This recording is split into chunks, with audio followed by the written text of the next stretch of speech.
Good evening, ladies and gentlemen, and welcome to your news edition. These are the headlines. The President of the Republic, Abdelmadjid Tebboune, conducts a partial reshuffle within the corps of the governors and deputy governors in accordance with the provisions of the Article 22 of the Constitution.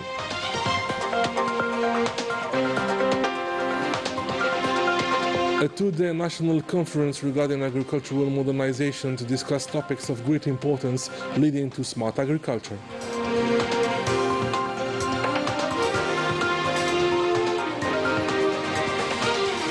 Sahrawi people protest to reaffirm its commitment to achieve full independence through a UN-recognized process of self-determination and decolonization.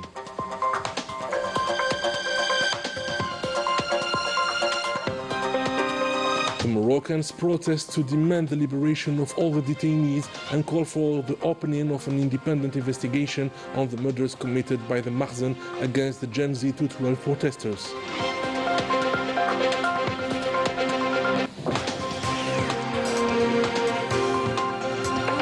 France enters a critical phase of political and social upheaval as the division between the government and the people worsens the situation. Welcome back.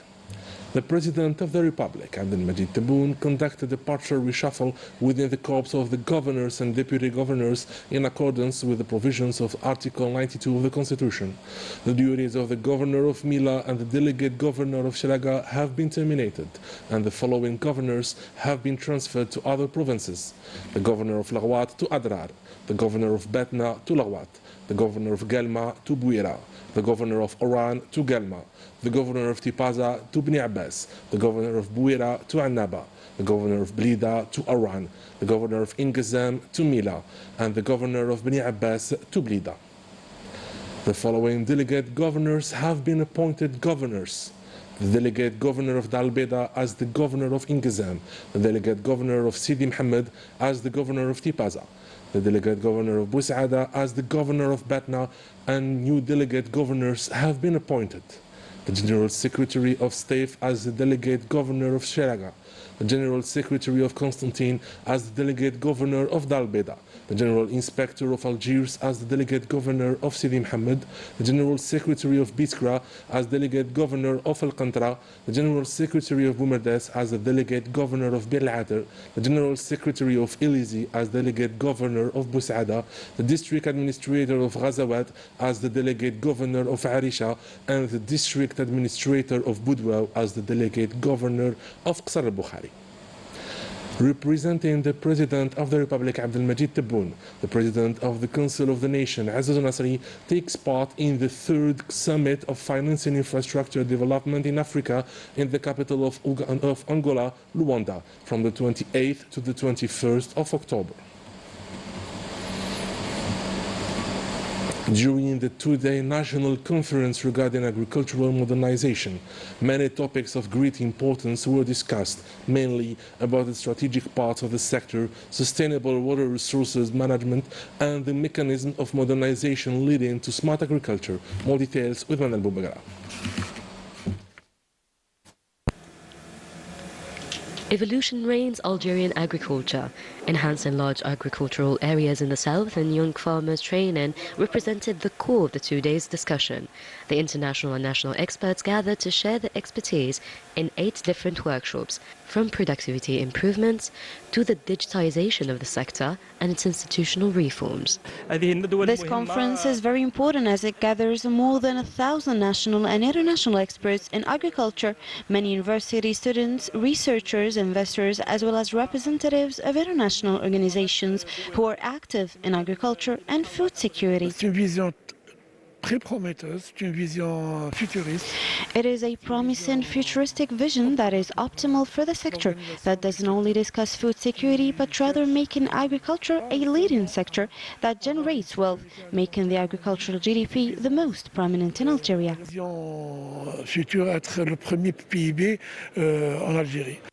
The newest addition to the sector is the recently founded National Scientific Council for Food Security. a strategic tool that will create sustainable food autonomy and anticipate all crises within. Première étape, c'est d'essayer de faire une compilation des pistes. The first step is to make a roadmap for development routes that already exist within the members of the Council, aiming for co-piloting projects. As the Council is multidisciplinary, then operational methods are required to enhance the agricultural performance. Pour arriver à une agriculture performante. This ambitious plan is now under the spotlight, knowing that it aims to place agriculture at the core of sustainable development, not only achieving food sovereignty, but also creating another source of wealth for the country. In Mustaqana and Al-Maghir provinces, public-private partnerships are boosting agricultural development through smart farming methods that enhance productivity and support Algeria's food security. Details with Anil Bahri. A leading example of Algeria's agricultural modernization can be seen in Fernaka in Mostaganem province, where 300-hectare model farm demonstrates the impact of strong public-private cooperation. Specializing in citrus and pomegranate production, the farm uses advanced drip irrigation systems, automated fertilization, and a desalination plant capable of producing 250 cubic meters of clean water per hour. Managed by skilled engineers, these technologies ensure efficient resource use, high yields, and consistent product quality. In addition to crops, the farm includes livestock breeding with more than 600 calves and dairy cows raised under expert supervision. This integration of modern farming practices and sustainable management reflects Algeria's growing commitment to innovation, efficiency, and national food security. Further south, innovation takes shape in Al-Maghir, where model cherry tomato farm stands among Algeria's most ambitious smart agriculture projects.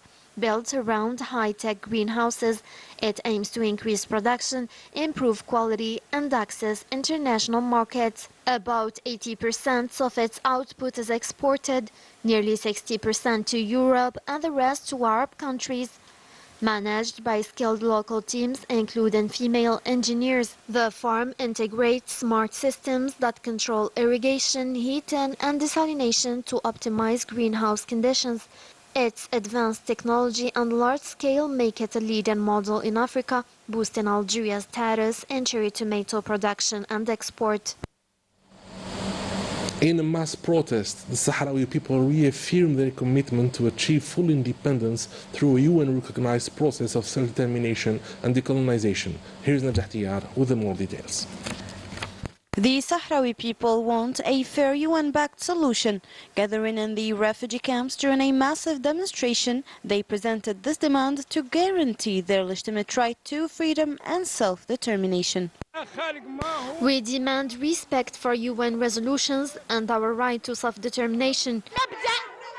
We have the right to freedom, dignity, respect and citizenship. The Sahrawi people must be the only ones to decide their own fate. وهو من يقرر تقرير مصيره بوحده. وهذا لم يثني الصحراويين. All this has only strengthened the determination of the Sahrawi people to stand up to the enemy. Whatever the cost, 50 years have passed since the beginning of the Sahrawi people's struggle. الشعب الصحراوي صامد. We, the Sahrawis, are free people. We will never accept the autonomy plan. Not today, not ever. We will remain free and won't give up even a single inch of the Sahrawi land. هذا استفتاء. After 50 long years of struggle and sacrifice, we say no to the autonomy plan and yes to self-determination. The demonstrators in manifestation denounced the maneuvers aimed at circumventing the international equality and undermining their right to independence. This is a serious deviation from the principles of international legality and a clear attempt to bypass the legitimate right of the Sahrawi people to freedom and independence, a right recognized internationally as a decolonization issue by the United Nations Fourth Committee. This is an attempt to remove the Sahrawi question from its framework as a decolonization issue and impose solutions that ignore the international law. After 50 years of struggle and suffering, it is now evident that no solution imposed by force can ignore the will of the people who aspire to freedom and independence.